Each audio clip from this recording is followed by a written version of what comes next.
Hello and welcome to another episode of Ashaya Day Trip Productions. Today is Saturday, August 3rd, 2024. Gonna hit Fayetteville a little bit today. Gonna stay a little closer to home. Just gonna got about 3 places I want to visit today. 2 of which I pretty sure I won't have any problem getting to. The third one I got planned might be a little iffy, so I just have to wait till I get there just to see how it goes. So I'm not going to mention anything just yet about where I'm going, except to say that it's going to be kind of a little bit of a American history day, a little bit of the maybe a little bit more modern aviation history, maybe, hopefully. So of course I will always put down where I'm going, down in the description or the title. At least in the description, I usually always put it in the title. So it's getting about, it's about 9:35 now, so I figure I'll probably head out here probably about another 20 minutes. So let's roll. Alright, so I made it out to my first stop of the day. I'm out here at the Prairie Grove Battlefield State Park. This park here is where a major Civil War battle was fought. That basically, just from what I understand, from what little bit I have read, is actually just where the Union Army pretty much kicked out the Confederate Army from this area of Fayetteville in northwest Arkansas. So I'm just gonna walk around out here a little bit. They also got, it looks like, a little museum up that way. I'll probably check out here shortly. So just gonna walk out here, look around.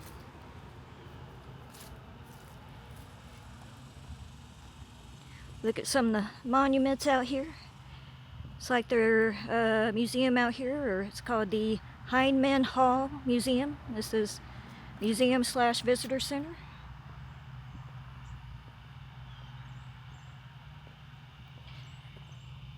It's a little warm out today, but not too bad. You got plenty of shade out here.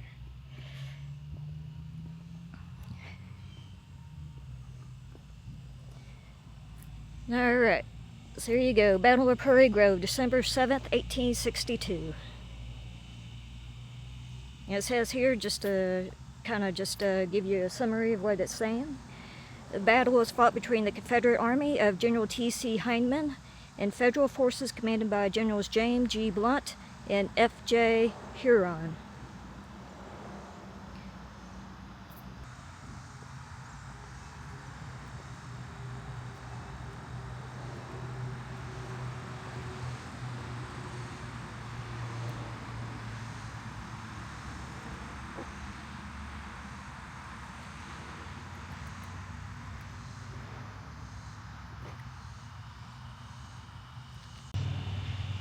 I'm just going to walk around out here a little bit, just give you just kind of a little bit of view of the plaques. There's plenty of them out here.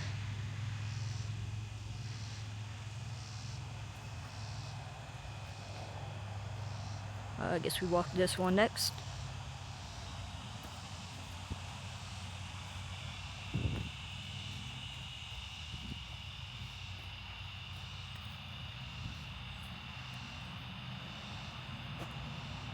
That's Major General Thomas C. Heinemann.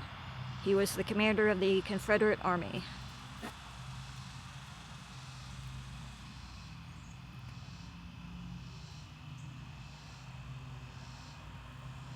This over here is a battle monument.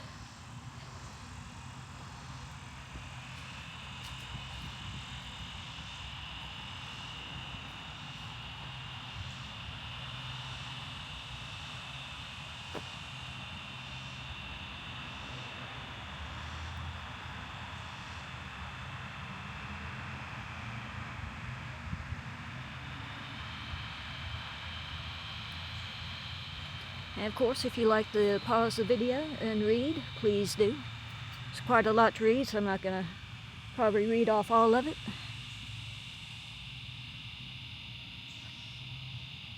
This here is was the chimney of Ray's Mill, which stood 6 miles northwest of this spot. And it was something that was operated by the Federal Army.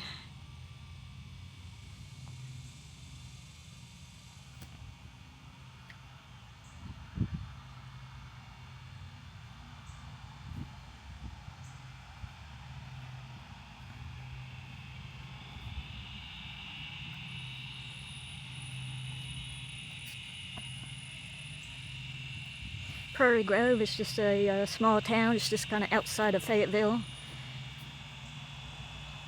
Just so you know. And of course, as I always mention, if you would like to come out and visit these places, you can always look up the address online. It's actually another place that's my first time at, so not quite sure what to expect, but I just wanted to come out. This is the first stop of 3 that I got planned. Whether or not I get to all 3 or not remains to be seen.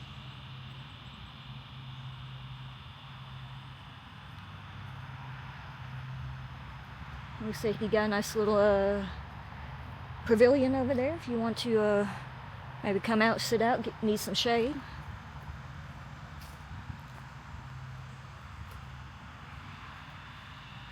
I'll come over here and check out this what this building is over here.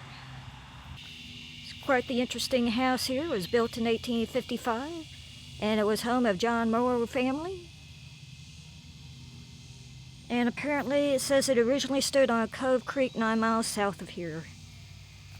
So apparently before battle, General T.C. Heineman met with his division and brigade commanders in this house and made the final plans for battle. So it stood in a different area at one time and they moved it out here. Built in 1855.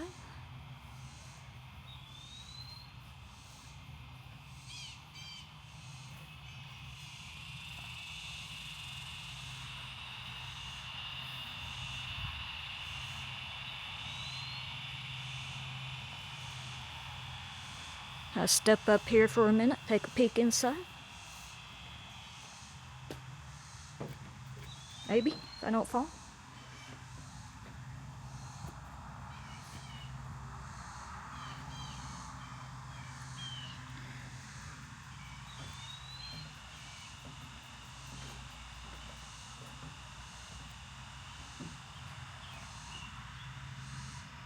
Don't know if you make it out or not, but there's a little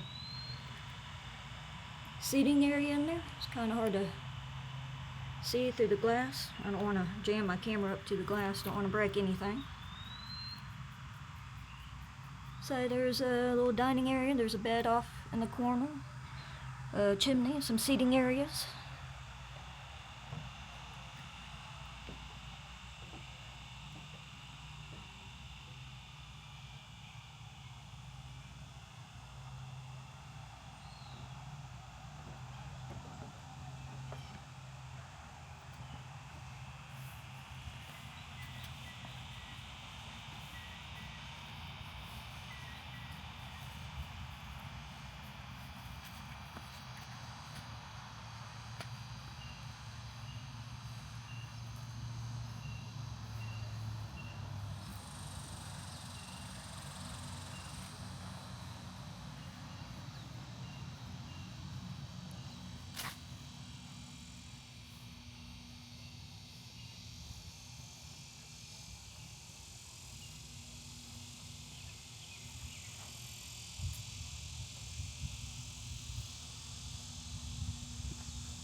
Okay, so it looks like this is a pretty good sized park.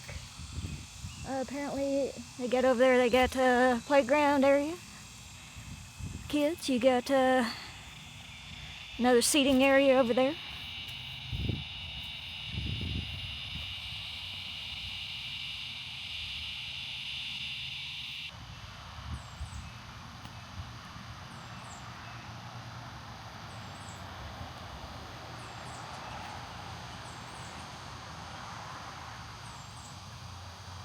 Give you a 360 view out here at this little section of the park.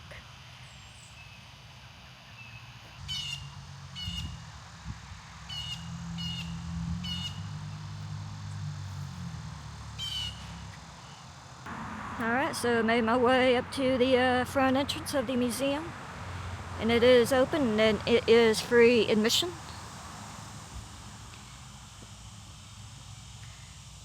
So this is what you're greeted by when you come up to the main entrance.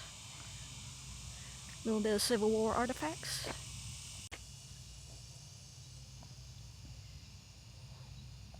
Alright, so time to head on in.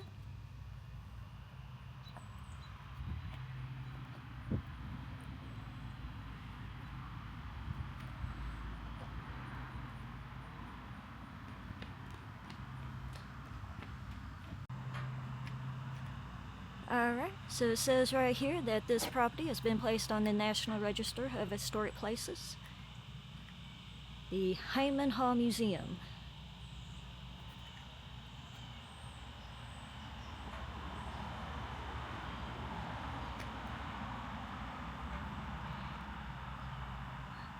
Then there's the hours if you want. They open Wednesday through Sunday till 5.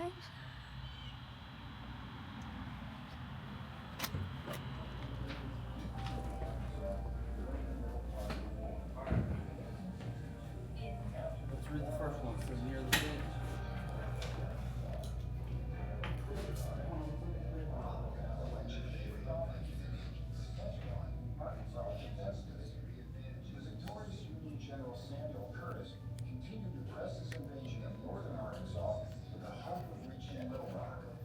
This is a mountain howitzer.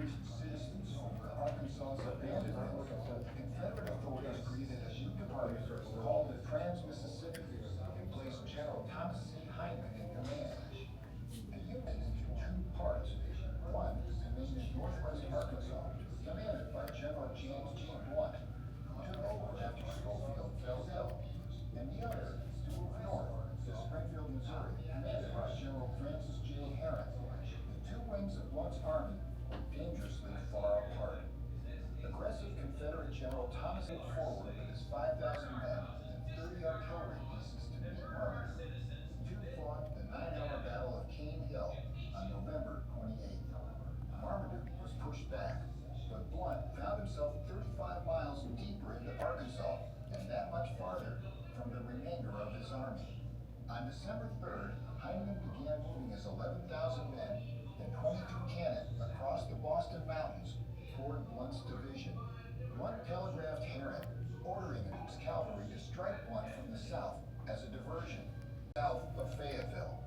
Confederate Brigadier General Francis Shute chose to use the landscape. This here tells you a little bit how this park was created. Set up a defensive position on the tree It was founded by local members of the United Daughters of the Confederacy in 1908. 2-hour artillery barrage on the Confederate position.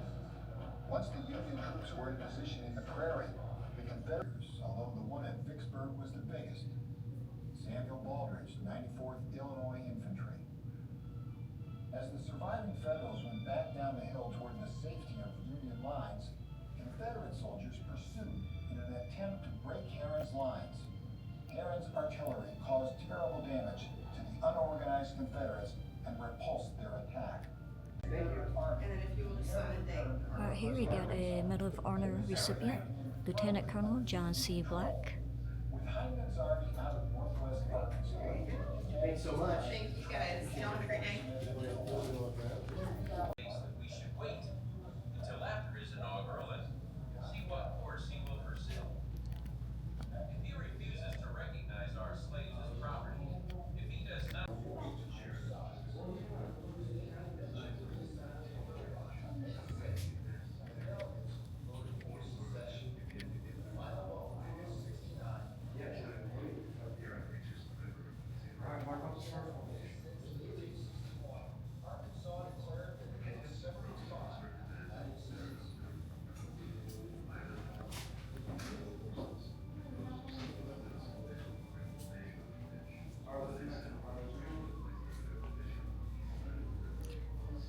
and here we have some information about surgery during the Civil War.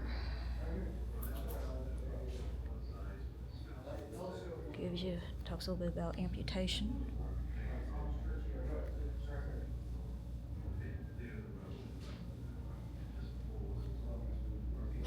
Some of the things they gave you to kill the pain. These is what they used for amputation.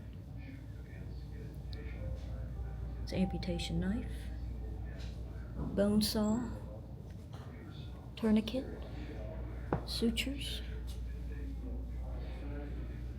bone gnawing forceps.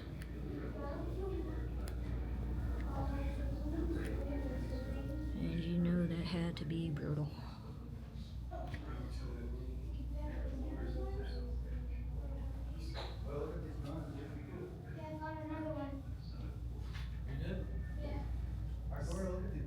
So, medicine bag, crutches that were used.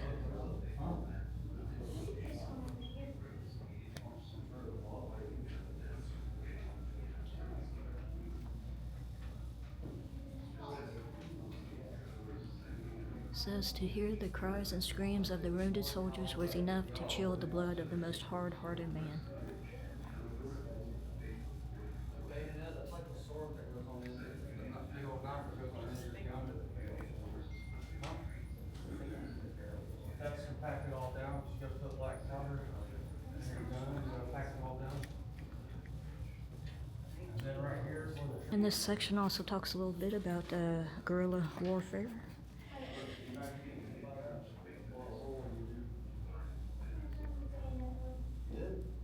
Where's he at? Oh, I see him. And apparently there wasn't enough Confederate soldiers, so many men turned to guerrilla warfare.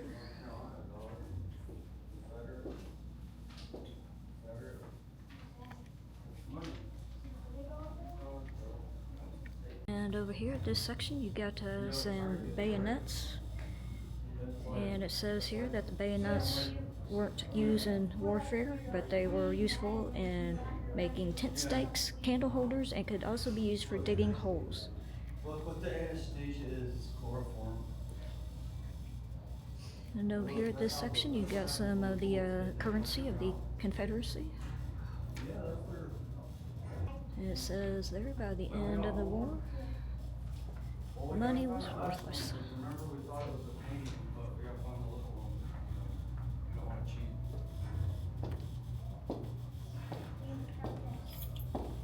Look, this is the newspaper article.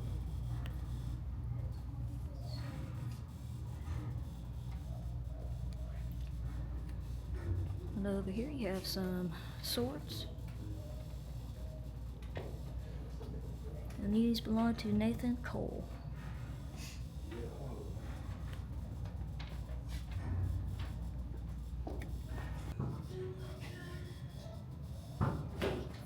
Yeah.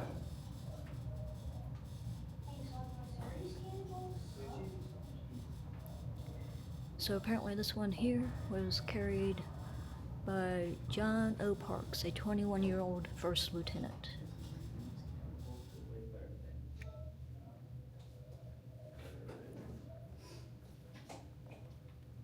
Eli, you pick up that cannonball. And over here we got a rifle.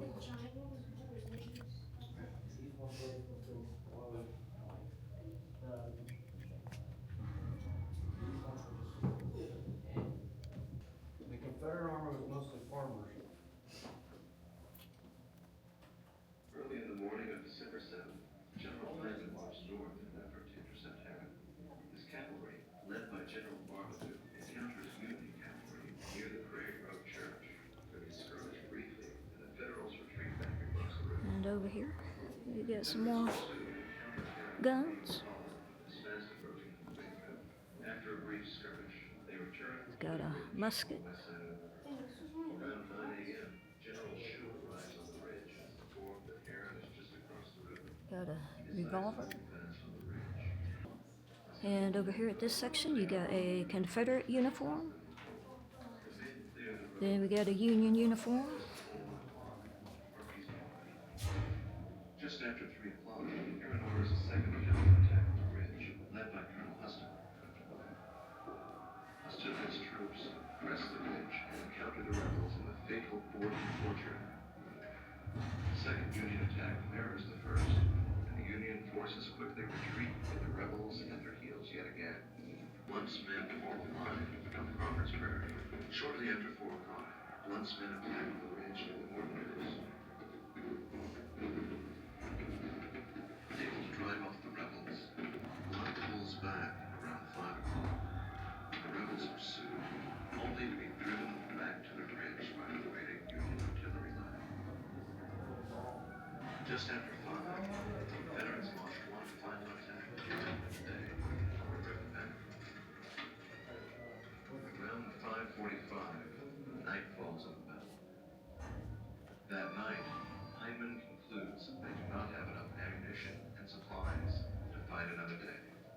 The Union forces continue to grow that night as stragglers from Heron's march file into the area.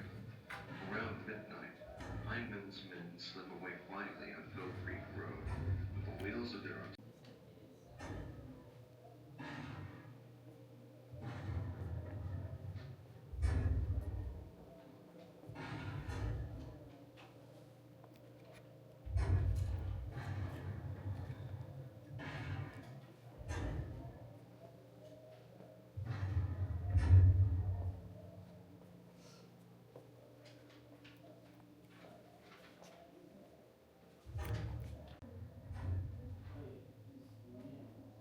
No, the Blues is Union, the other one, Prairie, the Confederates.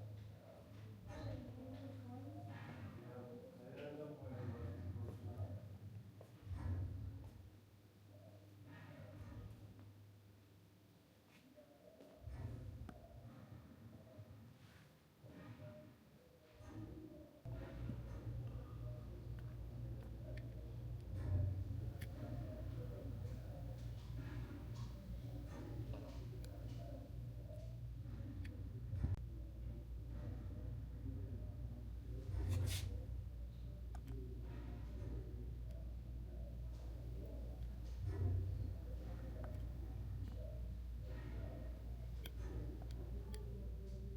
Okay, so I just came out of the museum. It's actually a very nice place to visit. Lady in there was telling me that they have both the walking trail, which I pretty much just walked around when I first got here, and they also have a self-driving guided tour. So yeah, I think I will do a quick little drive through before heading on to my next destination. But it is a very nice museum, so if you're in the neighborhood of Prairie Grove, you can come out and check it out. It's free admission. They do have gift shop. They do have restrooms in there, so very nice place to visit. So off we go. Alright, so I'm just going to drive around this park a little bit, so I apologize if the video quality isn't that great. But when you drive around the park, you're doing the drive-through tour, you know, it kind of goes with the territory. But I just want to kind of drive through real quick. It's actually quite the busy little state park. Of course, you got places to eat out there. There's a playground out there for the kids. That's the walking trail on the pavilion.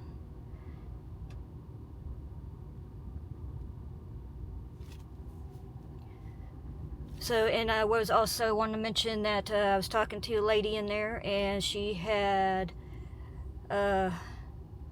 mentioned about the on even number years they will be having a reenactment out here. I inquired a little bit. It's free, but parking, she says, is $5.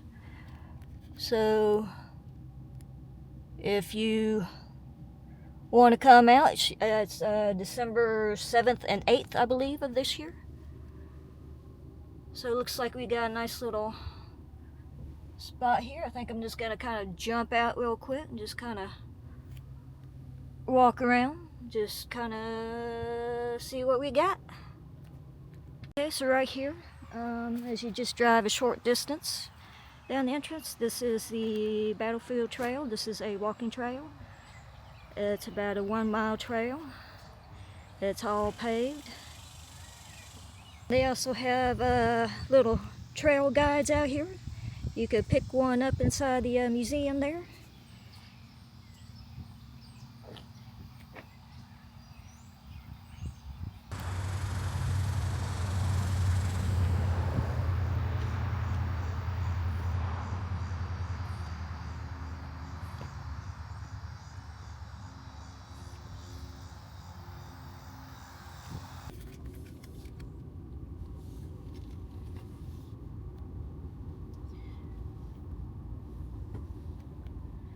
And basically, when you do the drive-through tour, you just follow the road around.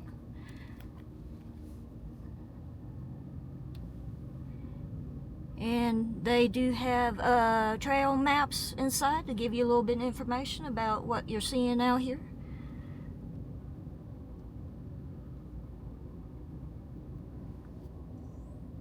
And this is the Lord's Vineyard.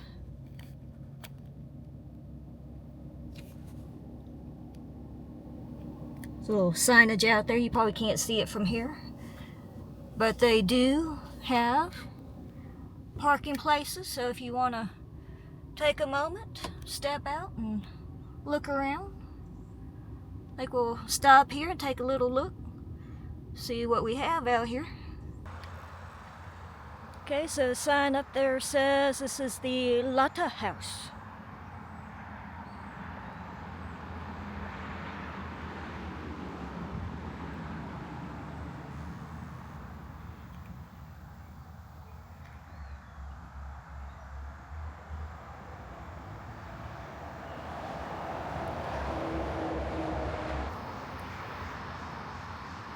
And it is a 2-story log house and outbuilding right back there, or back there, was erected by John Latta about 1834 on Evansville Creek, 12 miles southwest, called Vineyard from the Lord's Vineyard.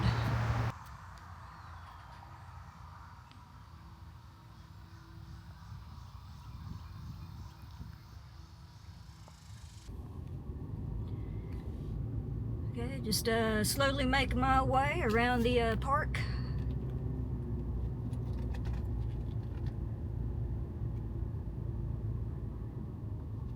And this here is the boarding house.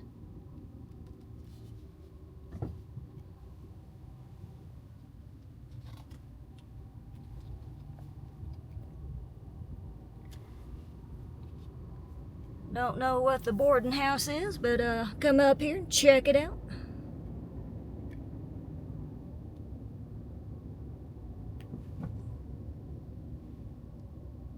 Okay, so I was reading up a little bit on the park guide. The boarding house is where the heaviest fighting took place. And it says that General Huron reported 250 dead within a 100-yard radius of the house.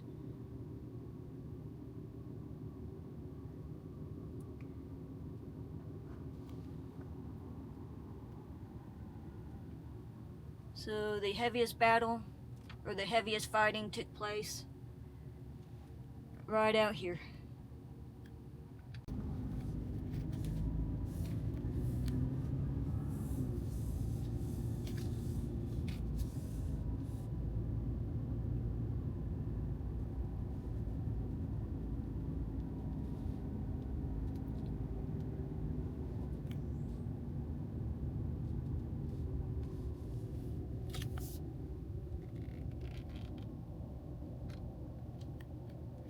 Okay, so this is pretty neat. Just near the boarding house, there is a Borden apple orchid. Arkansas black wine sap. And it says there, if you can make it out, that the apple's available to the public for personal consumption only. It says limit 1 bushel per person, per day.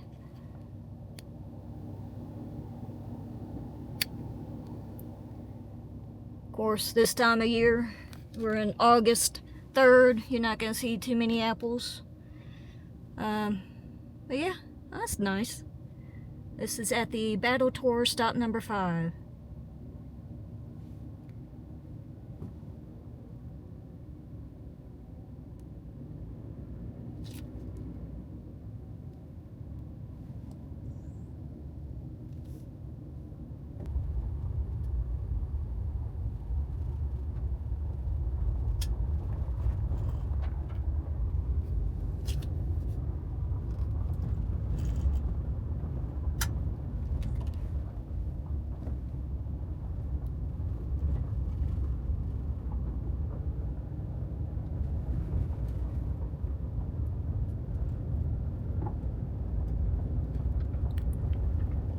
The one pouring out right here, you got a Trail of Tears historic route right here at the Prairie Grove State Park. So it's very historical. Just think about all the history that has taken place out here. All the battles, all the sadness. Yeah, it's just a beautiful area.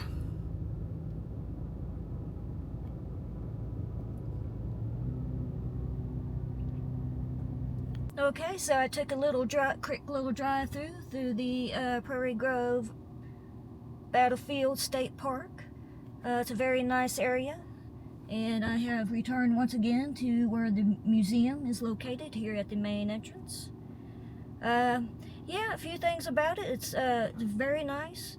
I don't think it quite has the battlefield items that you would see at the Pea Ridge National Park, but here at Prairie Grove you actually have some older buildings. It looks like some of them might have been moved from other places out here. So yeah, I think that's gonna do it all for me today out here. And I also wanted to mention that I have that the state of Arkansas, and I'm sure a lot of other states have the pass, and this is when you go to a different state parks, you can have it stamped, and I think at 5 you get a sticker. I'm not sure what you get. I think at 25 you get something, but if you do all 52 in the state of Arkansas, you get a t-shirt. So far I got 2 stamped. So yeah, it's a good idea, you know, come out here if you got kids, you know, or something, or if you yourselves want to come out and just take part in that. So I've also picked up a magnet in the gift shop. So a magnet right here, it was $5 even. So that's pretty nice. You know, I'm just gonna add this to my collection. So now it's about 1 o'clock, so I think I'm gonna head off to my second destination of the day. So let's roll. Okay, so I finally made it out. Well, I say finally, it doesn't take too long. I'm actually at my second destination. I am back in Fayetteville at a place I've been to a few times before. Even got my hat on just because I know I'm going to be out in the sun, walking around a little bit. I am back out here at Drake Field, if you can make it out there. Probably be easier if I do it this way. The fancy camera just kind of pointed out the window here. This is actually Warbird weekend. There's supposed to be a aircraft out here from World War II. I think they are offering where you could take a flight on it. I think those run about $300, so I'm not going to be partaking in any flying today. And to be honest with you, if it was free, I still wouldn't be getting on a plane from World War II, because that's just not a risk I feel like taking at this point in my life. I mean, I'm sure they're fine. I'm sure they keep everything, you know, tip-top shape. I'm sure some things have probably been replaced through the years, but yes, I'm just going to walk in real quick and just kind of see if I can get a short little video, just check it out. So, let's roll. Alright, so here we are once once again back out at Drake Field at the Fayetteville, Arkansas Air Military Museum. It's not quite as busy as it was during the what was it, Wings and Wheels car show they had a while back. Still got a couple of food trucks out here. It is kind of warm, so it's good to have a place to get a drink. And they got the hangar open, so if you need a place to come out, you want to be out of the sun. Place to see. It's like over here, we got some classic Harleys.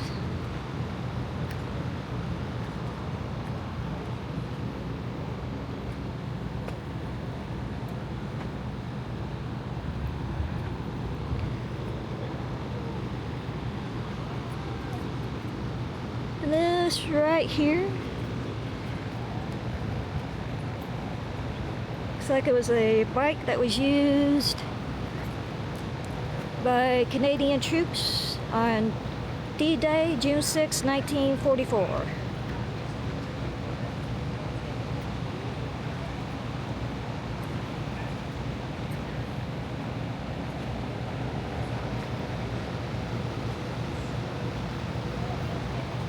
I like that quote. General George S. Patton.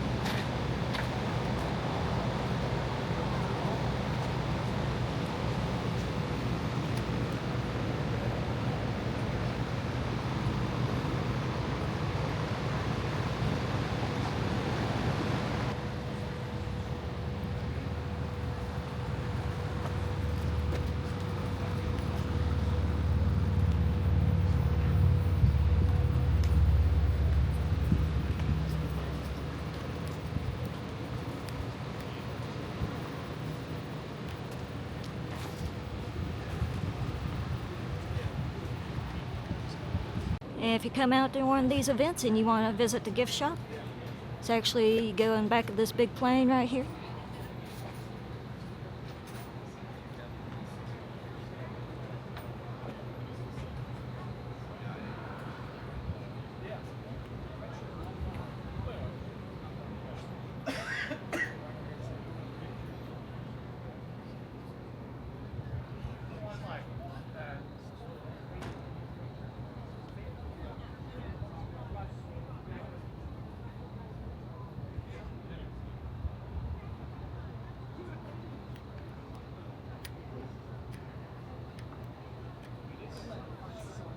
And over here, we got the guest of honor.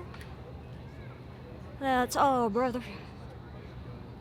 Not quite sure what type of plane this is. I think it was a C-40, I think. I could be wrong, probably am, but come out here, take a look.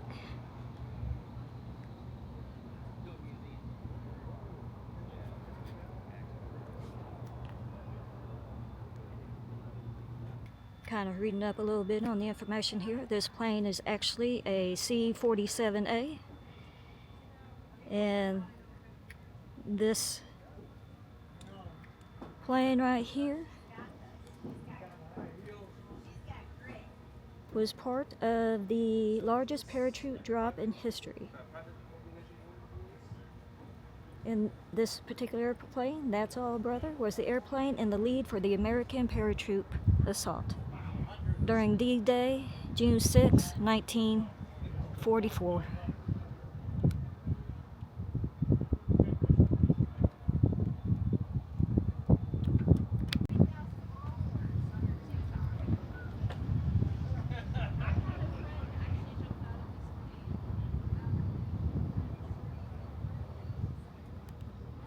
Now, as I mentioned, they do offer flights that you can take. I don't know when, but it was like $300.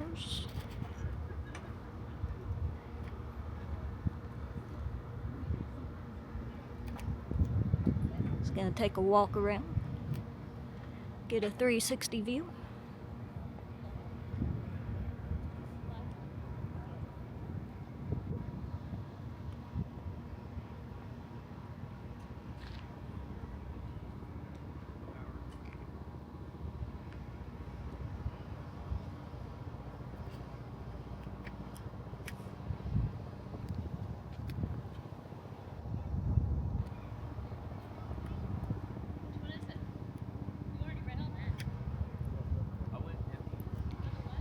Looks like down the way you got a helicopter coming in.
And here you got some photos.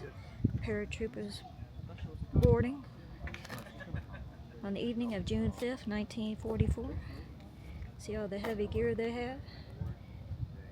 And here we got the 101st Airborne boarding. That's all, brother. On the evening of June 5th, 1944.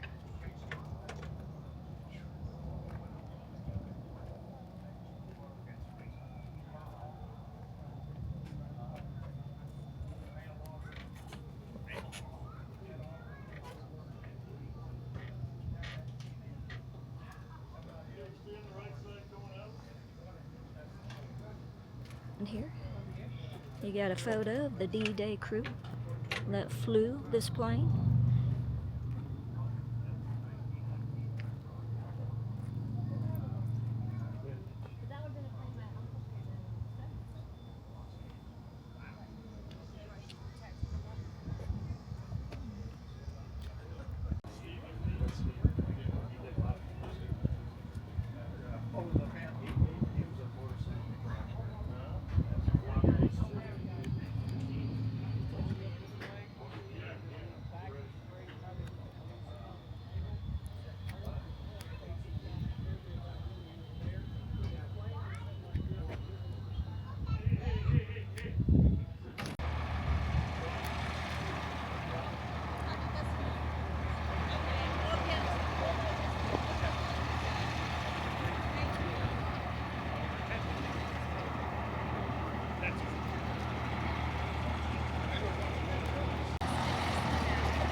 Okay, so I made it back to my vehicle from stop number 2 out here at Drake Field at the Arkansas Air and Military Museum.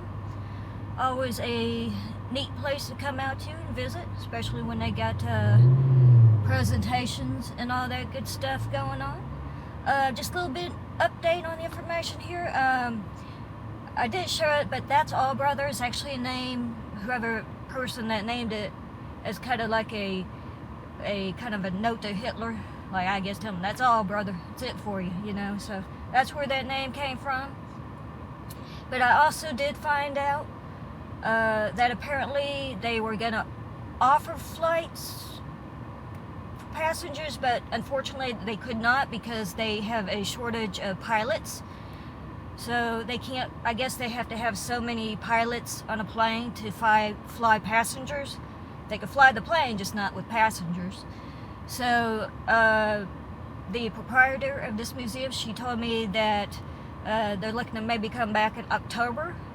So hopefully then they can, take people up in the plane. So if you're interested in that, that's something to keep a lookout for.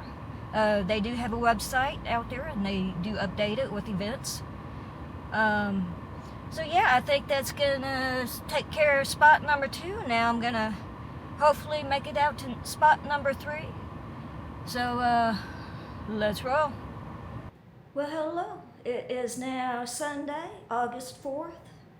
I did go out yesterday and did some filming in Fayetteville. Went to 3 locations. Got back home yesterday and was watching the 3rd location video that I did, and I decided that wasn't quite up to par for me. So today I'm gonna head back out to location number 3 and do a redo out there. So let's roll.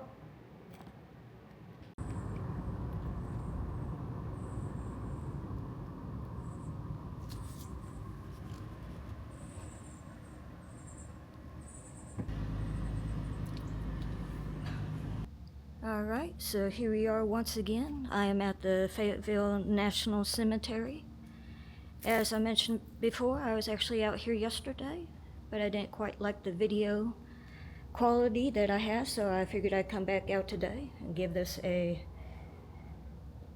another go around. I'm actually just outside the office area right now. And over here they have a digital gravesite locator. And over on this end they actually have the book. I don't have any relatives out here at this cemetery, so I'm not looking for anyone in particular.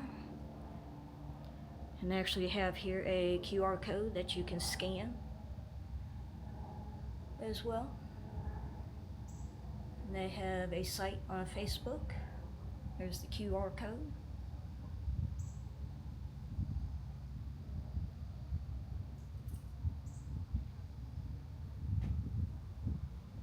And over here we got a little plaque that states that this cemetery is now on the National Register of Historic Places by the United States Department of the Interior in 1999.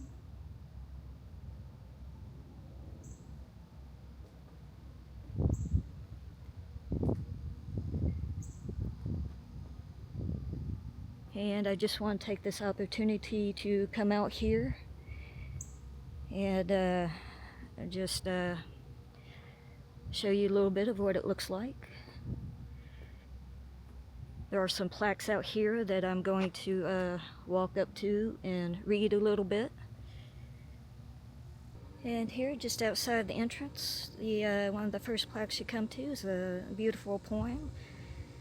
Hope I am pronouncing this right, and let me say offhand if I mispronounce anything out here, please forgive me. But here this says, from the Bivouac of the Dead by Theodore O'Hara, and it states, the muffled drum sad roll has beat the soldier's last tattoo. No more on life's parade shall meet that brave and fallen few. On fame's eternal camping ground their silent tents are spread, and glory guards with solemn round the bivouac of the dead.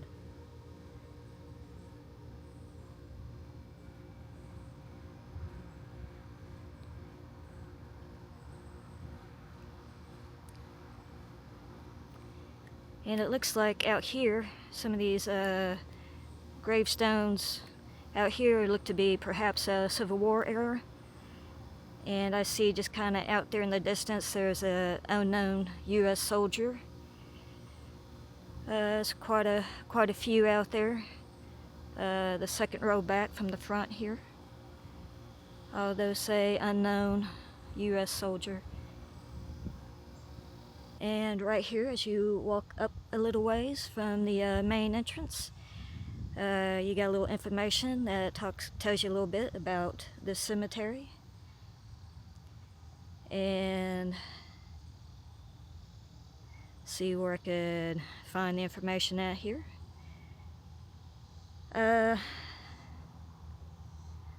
So this just tells you a little bit about how the National Cemetery System was created. It says here, on September 11th, 1861, the War Department directed commanding officers to keep accurate and permanent records of deceased soldiers. It also required the U.S. Army Quartermaster General, the office responsible for administrating to the needs of troops in life and in death, to mark each grave with a headboard. A few months later, the department mandated interment of the dead in graves marked with numbered headboards recorded in a register. It talks here a little bit. Here it says the Civil War's human toll, 2% of the U.S. population died. So it's quite the devastating conflict. And this section here tells you a little bit about the Civil War in northern Arkansas. And it says here the first battle in Arkansas occurred on February 16th, 1862 at Big Sugar Creek, just south of the Missouri border, which is not too far from here. And here it tells you about the Battle of Pea Ridge 3 weeks later. And then here, the battle at Prairie Grove, which is the state park I was at yesterday. And it says there, after that battle, that it left northern Arkansas firmly in Union control.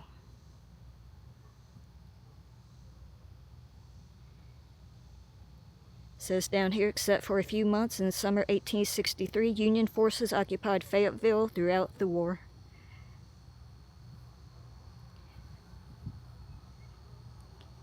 And up here, it says the U.S. Army established Fayetteville National Cemetery in 1867.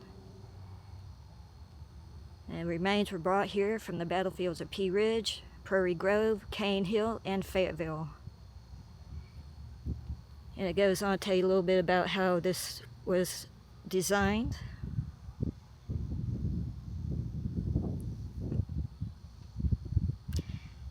And it says 6 sections were designated for soldiers from Arkansas, Illinois, Indiana, Iowa, Kansas, Missouri, Wisconsin, and for Indian, and that's in quotation, soldiers.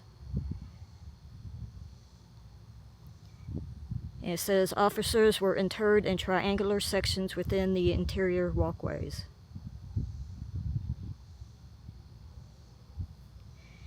Then over here it talks about some of the improvements that were made to the cemetery.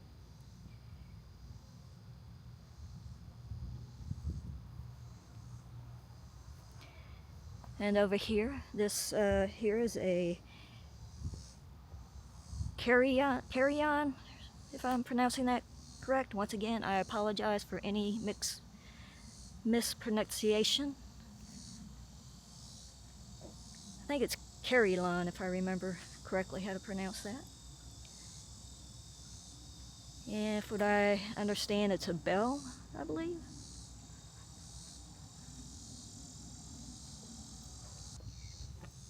And this plaque right here is dedicated to those men of the 1st Marine Division, FMF, who gave their lives in the service of their country, World War II, Korea, Vietnam, and Southwest Asia.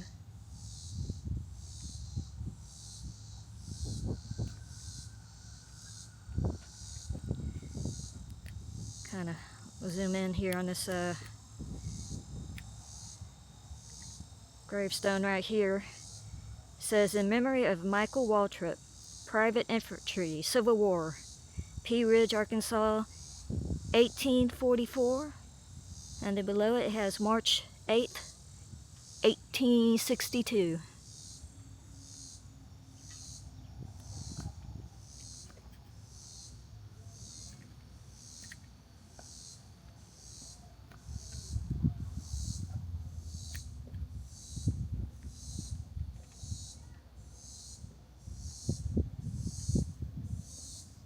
And I also want to walk down a little further here, and I wanted to read this plaque.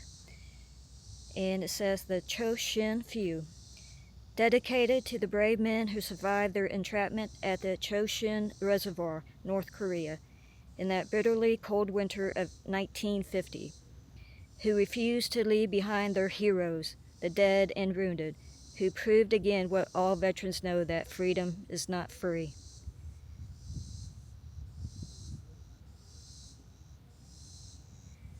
And behind it here, we have actually a Revolutionary War soldier memorial. And it says here, I'm not going to read off all the names there, but it says, "In memory of those soldiers who fought for American independence during the Revolutionary War." I believe this is a Medal of Honor recipient, a man by the name of Clarence B. Kraft. I believe he's the only Medal of Honor recipient buried out here. And it says there, Clarence B. Kraft, Medal of Honor, Sergeant First Class, U.S. Army, World War II, Korea, September 23rd, 1921, and he passed on March 28th, 2002.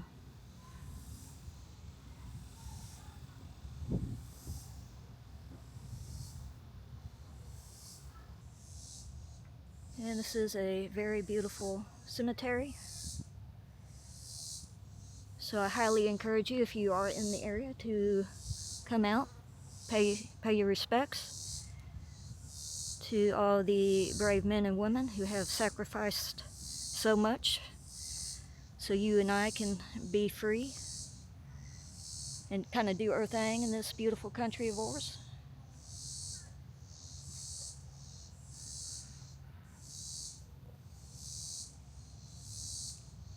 You don't have to know anybody who's buried out here to come out and pay your respects.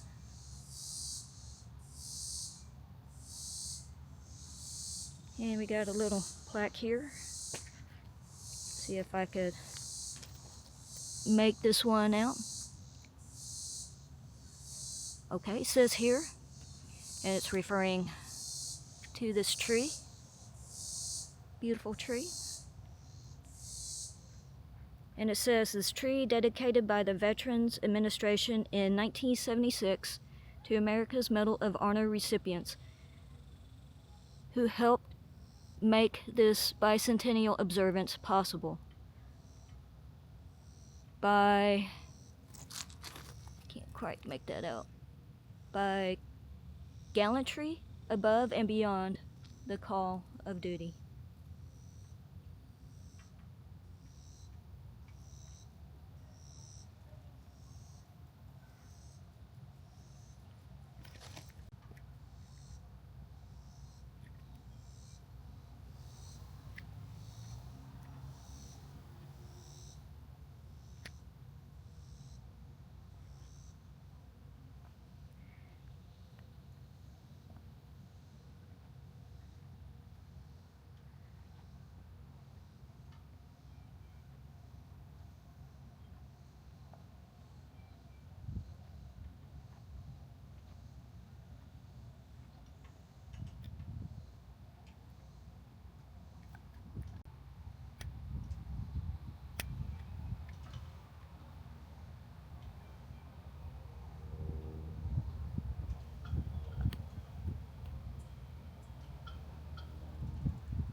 Well, alright.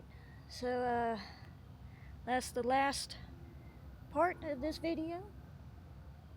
So, I just wanted to say before I end the video here is that I wanted to thank all the men and women who serve, had served, will serve this great country of ours.